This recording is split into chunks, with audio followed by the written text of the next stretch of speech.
नमस्कार मित्रों, समाख्या आईएएस के इस यूट्यूब चैनल पर आपका स्वागत है।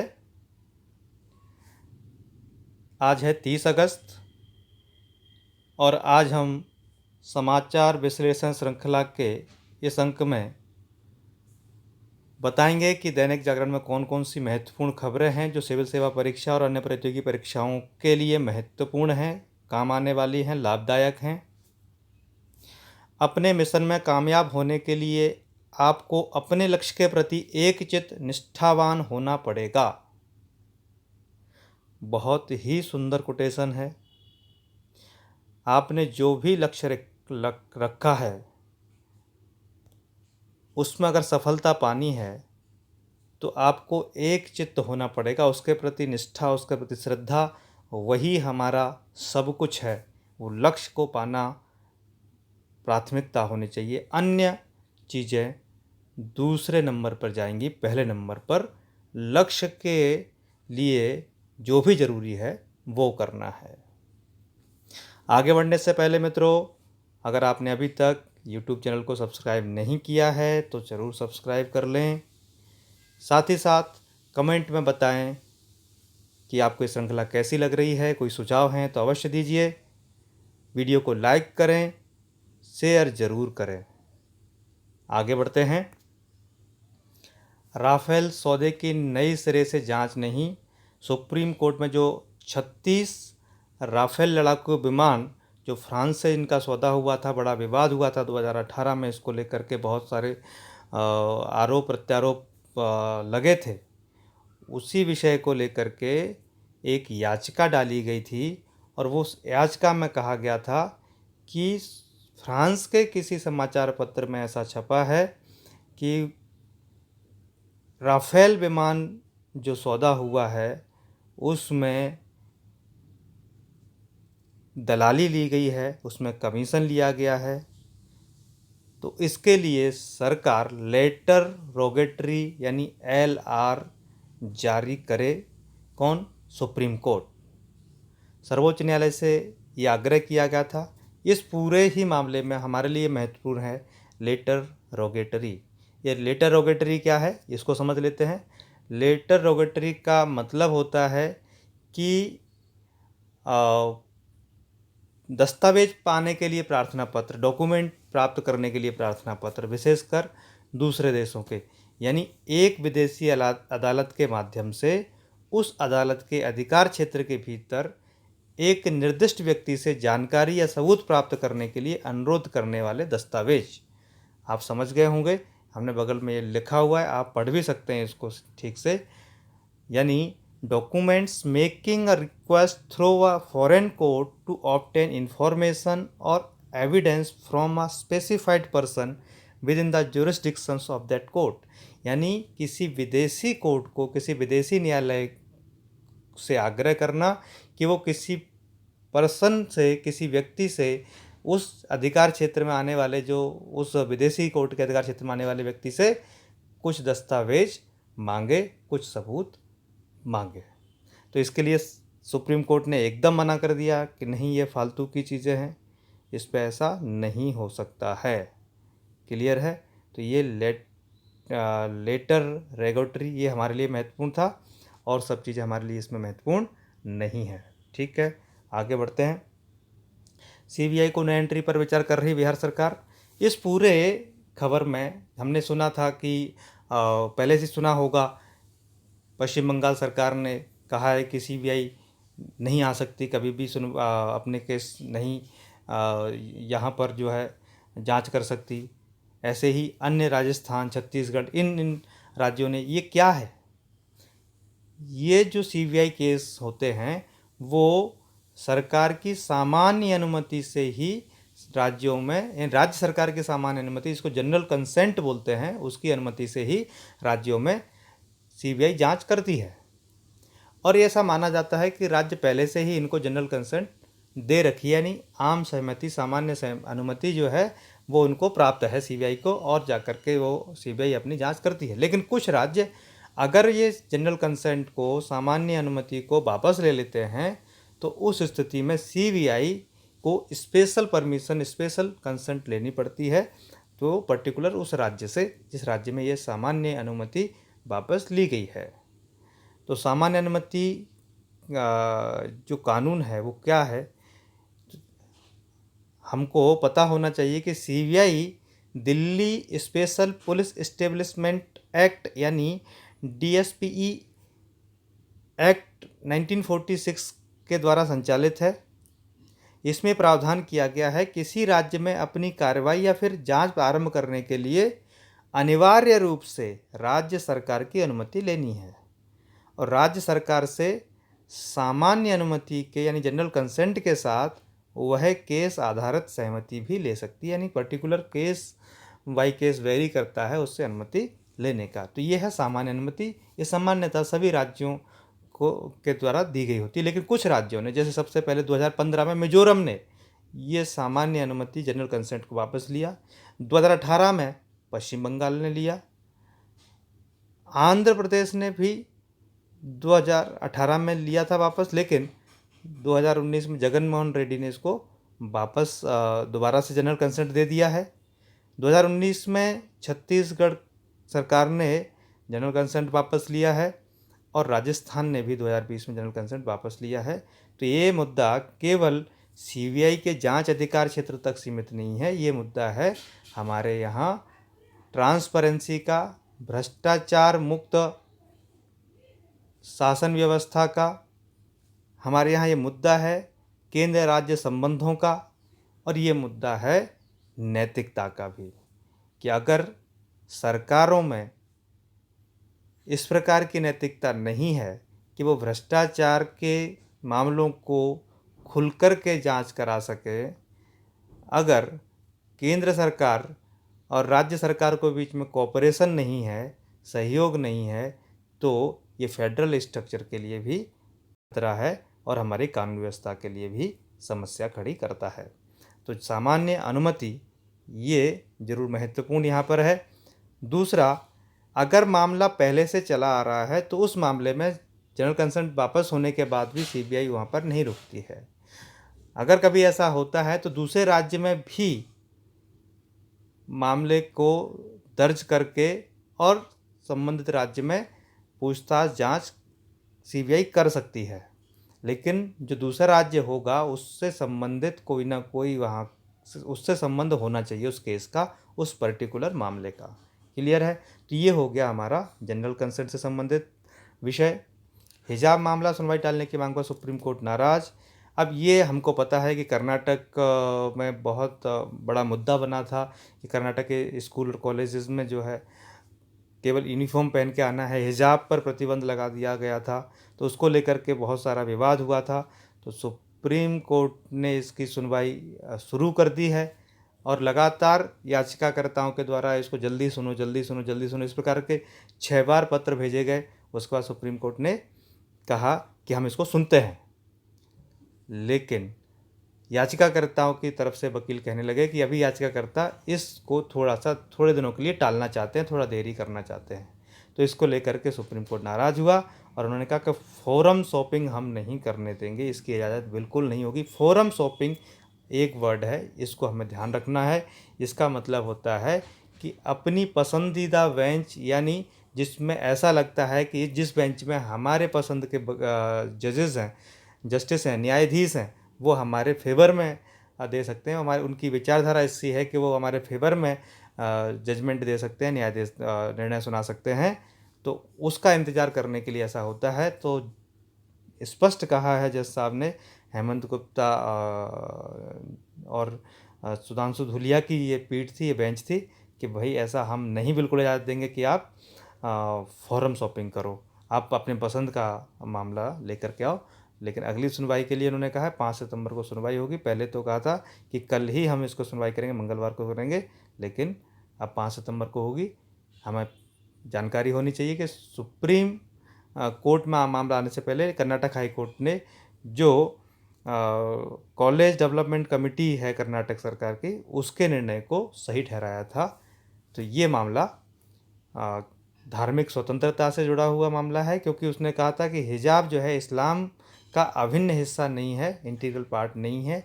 As a religion, as a Islamist religion के रूप में। क्लियर है।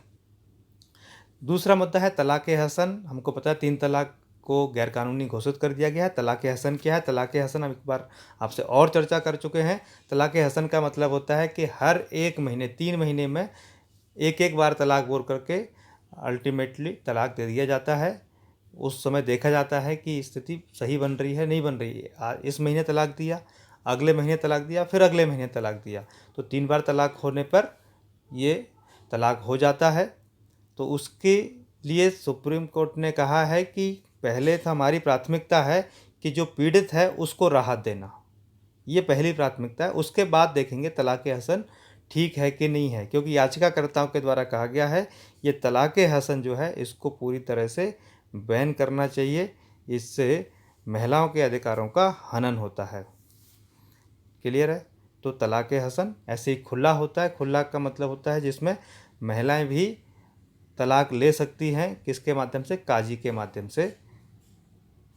क्लियर है। आगे बढ़ते हैं। तमिलनाडु में मंदिरों को नियंत्रण में लेने के कानून पर राज्य सरकार को नोटिस।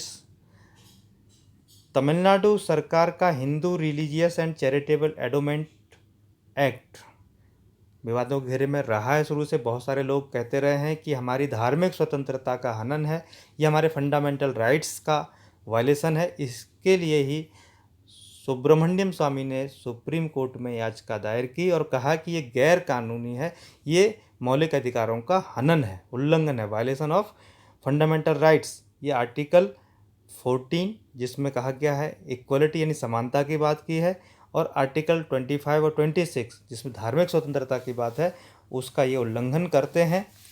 और कौन कौन से प्रावधान है जो उल्लंघन करते हैं? क्योंकि आर्टिकल 25 से 28 में धर्म की स्वतंत्रता का अधिकार दिया गया है, और ये जो फ्रीडम ऑफ रिलीजन, तो इसमें 25 में कहा गया है कि सभी व्यक्तियों को अंतःकरण की और धर्म को अबाध रूप से मानने, आचरण, प्रचार करने की स्वतंत्रता है। Freedom of conscious and free profession, practice and propagation of religion, यानी अपने धर्म को मानने की, उसके आचरण करने की और उसको प्रचारित करने की स्वतंत्रता है। धार्मिक कार्यों के प्रबंध की स्वतंत्रता, आर्टिकल 26, ये इसमें कोट किया गया है याचिकाकर्ता के द्वारा कि आर्टिकल 26 का उल्लंघन है, क्योंकि धार्मिक कार्यों के प्रबंध की स्वतंत्रता जो है हमारा आर्टिकल 26 देता है, फंडामेंटल राइट है, और आप उस धार्मिक कार्यों के प्रबंध को सरकार अपने हाथों में ले रही है। इसीलिए ये जो इसकी जितनी धाराएं इससे संबंधित हैं वो सभी निरस्त कर दी जाएं, वो सभी रद्द कर दी जाएं, ऐसा याचिकाकर्ता का कहना है। आर्टिकल 27 किसी विशेष धर्म की अभिवृत्ति उन्नति के लिए कर न देने की स्वतंत्रता, यानी व्यक्ति कोई भी ऐसा टैक्स नहीं देगा जो किसी विशेष धर्म के उत्थान के लिए, किसी विशेष धर्म की वृद्धि के लिए, उन्नति के लिए वो पैसा लगे, उसके लिए कोई टैक्स नहीं लिया जाएगा और उसके लिए कोई टैक्स नहीं देगा। ठीक है ना। उसकी स्वतंत्रता है कि वो शुल्क के रूप में अन्य कार्यों को लेकर चंदा वगैरह जो डोनेशन वगैरह देते हैं, उसकी स्वतंत्रता है, वो अपने हिसाब से देगा, लेकिन सरकार की तरफ से ऐसा कोई टैक्स कंपलसरी नहीं होगा। आर्टिकल 28 यानी अनुच्छेद 28 क्या कहता है? कुछ शिक्षा संस्थाओं में धार्मिक शिक्षा, धार्मिक उपासना में उपस्थित होने के बारे में स्वतंत्रता। ये कहता है कि किसी भी व्यक्ति को, किसी भी बालक को, चाहे वो स्कूल लेवल पर, कॉलेज लेवल पर, कहीं भी हो, कि जो शैक्षणिक संस्थान हैं उनमें धार्मिक शिक्षा या धार्मिक उपासना हो रही, उसमें वो उपस्थित हो, वो प्रेजेंट हो सकता है, नहीं हो सकता वो उसकी मर्जी है। अगर 18 साल से कम है तो उसके जो गार्जियन है, संरक्षक की अनुमति से वो शामिल हो सकता है या मना कर सकता है। साथ ही साथ अगर 18 से ऊपर है तो स्वयं की सहमति से ही वो उपस्थित होता है। ज़बरदस्ती किसी को वहाँ पर उपस्थित नहीं किया जा सकता। इसीलिए 28 में कहा गया कि इसमें 4 प्रकार के जो शैक्षणिक संस्थान दिए थे कि राज्य द्वारा पूर्णतः पोषित, सरकारी संस्थान, राज्य द्वारा अंशतः पोषित, ठीक है, यानी ऐसे संस्थान जो एडेड हैं, सहायता प्राप्त हैं, और तीसरे हैं राज्य द्वारा मान्यता प्राप्त, केवल मान्यता प्राप्त हैं लेकिन उनको राज्य से कोई पैसा नहीं मिलता है, और चौथे जो होते हैं वो होते हैं धार्मिक कार्यों के लिए खोले गए संस्थान। ये जो केवल धर्म के कार्यों के लिए खोले, जैसे वैदिक स्कूल अगर सरकार ने खोला है तो इस प्रकार के संस्थान जो है कि धार्मिक अनुष्ठान वहाँ तो होंगे ही होंगे, वहाँ सिखाई जाएंगे। तो ये 4 प्रकार के शैक्षणिक संस्थान आर्टिकल 28 के तहत दिए गए हैं। तो ये आगे बढ़ते हैं। तो तमिलनाडु सरकार का ये एक्ट है, इसको गैर कानूनी या मौलिक अधिकारों के उल्लंघन के तहत रखा गया है। उसको याचिकाकर्ता ने आग्रह किया है सुप्रीम कोर्ट से कि ये जो धाराएं हैं उसकी पर्टिकुलर उनको निरस्त किया जाए। यूएनजीए अध्यक्ष ने, यानी यूनाइटेड नेशनल जनरल असेंबली के अध्यक्ष कौन है? अभी जो मालदीव के विदेश मंत्री हैं अब्दुल साहिद, उन्होंने परोक्ष रूप से सुरक्षा परिषद में भारत की दावेदारी का परोक्ष समर्थन किया है। वो कैसे किया है? उन्होंने कहा है कि बहुत साल से, पिछले 14 साल से लगभग बातचीत चल रही है कि सुरक्षा परिषद का विस्तार हो, ठीक है, और विस्तार होने के साथ साथ इसमें सबसे बड़ी दावेदारी जो है वो भारत की है। भारत दुनिया का सबसे बड़ी आबादी वाला देश है, सबसे सक्षम देश है, और अब तो उभरती हुई जो अर्थव्यवस्था है, उभरते हुए देश हैं, शक्तिशाली देशों की श्रेणी में आता है। और हमको जानकारी होनी चाहिए कि केवल चीन को छोड़ करके सभी चारों जो परमानेंट मेंबर्स हैं, यानी जो स्थायी सदस्य हैं सुरक्षा परिषद के, यानी अमेरिका, रूस, ब्रिटेन, फ्रांस, ये चारों भारत के पक्ष में हैं।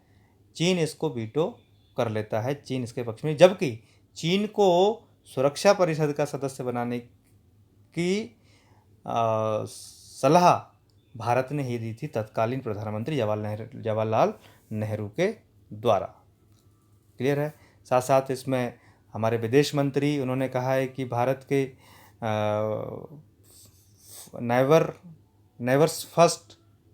फर्स्ट, पड़ोसी प्रथम की नीति, और मालदीव की जो भारत फर्स्ट, इंडिया फर्स्ट की जो पॉलिसी है, वो एक दूसरे की पूरक हैं। और जब भारत ने कोरोना काल में सब देशों की सहायता की, उसको लेकर के अब्दुल्ला साहिद, यानी जो मालदीव के विदेश मंत्री हैं, उन्होंने प्रशंसा की इसकी, कि उन्होंने कहा कि दुनिया का फार्मेसी साबित हुआ है भारत, दुनिया को वैक्सीन पहुंचाई है, और शांतिप्रिय देशों के लिए भारत एक गर्व का स्रोत है, इस पर प्राइड फील होता है। तो ये सब इसमें कहा गया है। संयुक्त राष्ट्र सुरक्षा परिषद, ये इसका गठन संयुक्त राष्ट्र गठन के साथ ही हुआ था। जो 5 प्रमुख संगठन हैं इसके संयुक्त राष्ट्र के, उसमें से एक है, सबसे महत्वपूर्ण है। ये 6 प्रमुख हिस्से हैं, उसमें से एक बहुत महत्वपूर्ण है। इसका जो काम है कि दुनिया भर में शांति और सुरक्षा सुनिश्चित करना, संयुक्त राष्ट्र संघ में नए सदस्यों को जोड़ना, और इसके चार्टर में बदलाव से जुड़ा अगर कोई काम है तो सुरक्षा परिषद ही उसको करती है। साथ ही साथ दुनिया भर के देशों में जो पीस मिशन है, शांति मिशन है, उसको भेजना, और दुनिया के किसी भी हिस्से में मिलिट्री एक्शन, यानी अगर कोई कार्रवाई करनी है, सैन्य कार्रवाई, तो वो सुरक्षा परिषद के रेजोल्यूशन के जरिए ही संभव है। और इसकी पहली बैठक जो हुई 17 जनवरी 1946 को। इस प्रकार से संयुक्त राष्ट्र सुरक्षा परिषद के बारे में हमको जानने की आवश्यकता थी। अन्य जैसे संयुक्त राष्ट्र की आम सभा, सामान्य सभा जिसको बोलते हैं, यूएनजीए, न्यासी परिषद, आर्थिक सामाजिक परिषद, अंतर्राष्ट्रीय न्यायालय, इन सब के बारे में भी हमको जानने की आवश्यकता होगी। धीरे धीरे इस विषय आते रहेंगे, हम उसको एक्सप्लेन करते रहेंगे। अगले महीने तक, मध्य तक नामीबिया से आ सकते हैं चीते। कुल मिला के जो टाइगर रिजर्व हैं, और इनके में चीतों की संख्या बढ़ाना है, तो उसके लिए मध्य प्रदेश का कूनो पालपुर वन्यजीव अभ्यारण्य जो वाइल्ड लाइफ सेंचुरी है, उसको चुना गया है पहले फेज में। और नामीबिया से यहाँ से चीते आ रहे हैं। बहुत पहले जनवरी 2022 से इसमें बातचीत चल रही है, लाने के लिए प्रयास चल रहे हैं। वो फाइनली सितंबर में वो आ जाएंगे। वन एवं पर्यावरण मंत्रालय, भारतीय वन्यजीव संस्थान यानी Indian wild life institute, national tiger conservation authority, ये 3 जो है वो इससे संबंधित हैं। और हम ऐसा समझें कि कूनो पालपुर जो वन्यजीव अभ्यारण्य है, ये हमारे लिए महत्वपूर्ण है। ये कहाँ पर है? ये मध्य प्रदेश में है। मध्य प्रदेश में कौन सा ज़िला आता है? श्योपुर और मुरैना में फैला हुआ है। इसके मध्य से कौन सी नदी बहती है? इसके मध्य से बहती है चंबल नदी, जो आजकल उफान पर है। तो ये चीज़ों को हमको जानना ज़रूरी है। और अभी 4 जोड़े ही आ रहे हैं, यानी 4 मेल 4 फीमेल चीते आ रहे हैं। धीरे धीरे इनकी संख्या और बढ़ेगी, यानी अगले 5 सालों में 35 से 40 चीतों को लाने की योजना है। ठीक है, तो ये हमारा हो गया कूनो पालपुर वन्य जीव अभ्यारण्य मध्य प्रदेश और चीतों का नामीबिया से आगमन। दुश्मन पर घातक वार करेगा देश में बना गाइडेड रॉकेट लॉन्चर सिस्टम। हमारे यहाँ guided rocket launcher system Pinaka नाम से अभी चलता है, जो multi barrel guided rocket launcher system है। अब जो कानपुर में आयुध निर्माण इकाई है, OFC है, उसने एक और अच्छी क्वालिटी का, उससे एडवांस वर्जन जो है रॉकेट लॉन्चर सिस्टम बनाया है, जो 75 किलोमीटर की दूरी तक मार कर सकता है और पूरी तरह स्वदेशी है। और advance weapons equipments India limited, इसकी जो इकाई है, इसकी जो यूनिट है कानपुर की, उसने इसको बनाया है। ये मेक इन इंडिया के अंतर्गत बना गया है। जो एडवांस मिलिट्री आर्मामेंट्स हैं उसमें लगाए गए हैं, वो सिस्टम उसमें लगा हुआ है। तो ये जो भारत लगातार रक्षा क्षेत्र में, डिफेंस सेक्टर में आत्मनिर्भर बन रहा है, ये इसका एक और उदाहरण है। क्लियर है? आगे बढ़ते हैं। 2026 तक इलेक्ट्रॉनिक्स का घरेलू निर्यात 120 अरब डॉलर तक ले जाने का लक्ष्य है। यानी ये निर्यात और आयात को लेकर किस प्रकार से भारतीय अर्थव्यवस्था 5 ट्रिलियन जल्दी से जल्दी पहुँचे और 2047 जब तक आए तब तक हम विश्व की सबसे अच्छी अर्थव्यवस्थाओं में हों, टॉप 3 सेकंड नंबर की कम से कम हम वहाँ तब तक पहुँच जाएं, इसका लक्ष्य रखा है। तो इसके लिए हर तरफ से प्रयास जारी है। इलेक्ट्रॉनिक्स का जो निर्यात है, एक्सपोर्ट है, वो भारत अभी करता है, लेकिन अभी इसकी बहुत ही कम मात्रा है। केवल 2021-22 में 16 अरब डॉलर का निर्यात किया था और इसी समय में 2021-22 में चीन का जो एक्सपोर्ट था वो 962 अरब डॉलर था। वहीं वियतनाम का 123 अरब डॉलर था। तो हमने 2026 का लक्ष्य रखा है कि हम 120 अरब डॉलर इसके निर्यात को ले जा सकें और टोटल जो है उत्पादन जो है इलेक्ट्रॉनिक्स आइटम का, वो 300 अरब डॉलर का हम करें। और अभी भारत में केवल ये उत्पादन होता है 76 अरब डॉलर। तो इस प्रकार से अलग अलग तरीके से हमारे इलेक्ट्रॉनिक्स और IT राज्य मंत्री राजीव चंद्रशेखर हैं, उन्होंने इसकी जानकारी दी है। आगे बढ़ते हैं। तो भारत निर्यात लगातार बढ़ रहा है। Manufacturing hub of world Bharat बनने के लिए आतुर है। RPF को गृह मंत्रालय के अधीन लाने की तैयारी। अभी रेल मंत्रालय के अधीन आता है railway protection force. Railway protection force, railway सुरक्षा बल और रेलवे प्रोटेक्शन स्पेशल फोर्स, ये गृह मंत्रालय के अधीन आ जाए ताकि रेल मंत्रालय के खर्चे कम हो जाएं और एक जो गृह मंत्रालय का काम है उसके तहत ही इनको लाया जाए। क्योंकि अभी तक इसमें 77,141 जवान कार्यरत हैं RPF में दोनों मिला करके, और इस पर बड़ा पैसा खर्च होता है। तो बजट कटौती करना, फाइनेंशियली वित्तीय स्थिति को ध्यान में रख करके, उसके साथ साथ एक कमेटी बना करके कहा गया है कि RPF को और अधिक प्रभावी और ज़्यादा इफेक्टिव कैसे बनाया जाए। ऐसे कार्य जहां तकनीकी मदद ली जा सकती है, यानी यहाँ टेक्नोलॉजी से काम चल जाए, वहाँ इनको हटाना उचित रहेगा या नहीं रहेगा, ये सब चीज़ें इस कमेटी देखेगी और उसके बाद निर्णय लिया जाएगा। क्योंकि अभी जो है रेल संपत्ति या यात्रियों की सुरक्षा, वेंडर पर नियंत्रण, टिकट की कालाबाजारी रोकना, ये सब RPF की जिम्मेदारी है। हादसे के समय ट्रैक को क्लियर कराना, त्यौहार सीजन और प्रतियोगी परीक्षाओं में जो भीड़ बढ़ती है उसको नियंत्रण करना, CCTV मॉनिटरिंग, स्टेशनों पर सामान की जांच के लिए स्कैनर पर तैनाती, सर्कुलेटिंग एरिया में अंडर व्हीकल स्कैनर की तैनाती से RPF के जवानों को हटाने का प्रस्ताव हो सकता है। अभी तक ये सब काम RPF ही करती है। और चूँकि RPF के जैसी ही एक और फोर्स है, पुलिस है, GRP, जिसको राजकीय गवर्नमेंट रेलवे पुलिस बोलते हैं, जो सभी राज्यों के अधीन आती है, जिसमें 50% पैसा जो है रेलवे देता है। तो जीआरपी और आरपीएफ का एक ही जैसा काम है, तो क्यों ना जीआरपी पे ही लोड डाला जाए ये सब का। ये सब चीज़ें विषय हैं। तो ये एक विभाग और किस प्रकार से आप वित्तीय स्थितियां देखना और साथ साथ में कानून व्यवस्था, सुरक्षा, ये सभी मुद्दे इसके अंतर्गत आते हैं। रूस में होने वाला जो अभ्यास है, जो जापान सागर यानी सी ऑफ जापान में हो रहा है, होगा 1 सितंबर से 7 सितंबर के बीच में, जिसको नाम दिया गया है बोस्टोक 2022। इसमें भारत भी भाग लेगा। हालांकि भारत ने अभी कहा नहीं, क्योंकि इससे पहले भारत ने भाग लिया था। इसमें चीन भाग ले रहा है। 50,000 से अधिक सैनिक इसमें भाग लेंगे। 140 विमान, 60 लड़ाकू जहाज इसमें भाग लेंगे। चीन, Bharat, Belarus, Tajikistan, Mongolia, Laos, Nicaragua, Syria जैसे देश इसमें भाग ले रहे हैं। ये भाग जो है भारतीय सेना रक्षा मंत्रालय की ओर से अभी तक इसमें कोई क्लियर नहीं कहा गया कि कितने सैनिक जाएंगे, क्या जाएगा, जाएंगे नहीं जाएंगे।